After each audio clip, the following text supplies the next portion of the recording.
কখন সোনার রোদ নিভে গেছে, অবিরল সুপুরির শাড়ি আধারে যেতেছে ডুবে।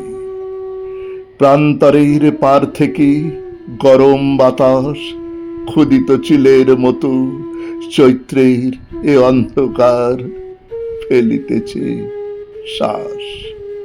কোন চৈত্রে চলে গেছে সেই মেয়ে, আসিবে না করে গেছি আড়ি। খিরুই গাছের পাশে একাকী দাঁড়ায়ে আজ বলিতে কি পারি, কোথাও সে নাই এই পৃথিবীতে।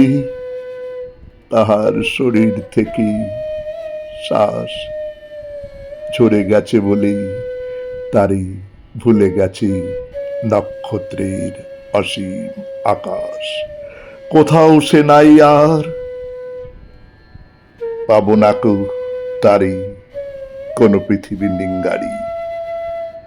এই মাঠে এই ঘাসে ফলসাহে খিরুয়ে যে গন্ধ লেগে আছি, আজও তার যখন তুলিতে যাই ঢেকি শাক দুপুরের রোদে।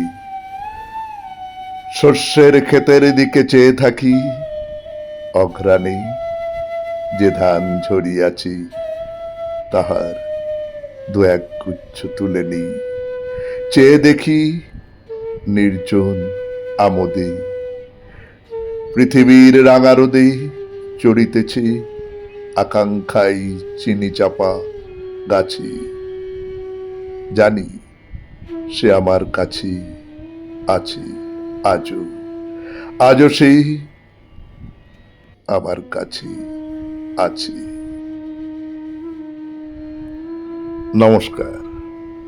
শুনলেন কবিতা কখন সোনা রোদ নিভে গেছে, কলমে জীবনানন্দ দাস, উচ্চারণে সুরজিৎ দাস, বাঁশিতে ধ্রুব ভর।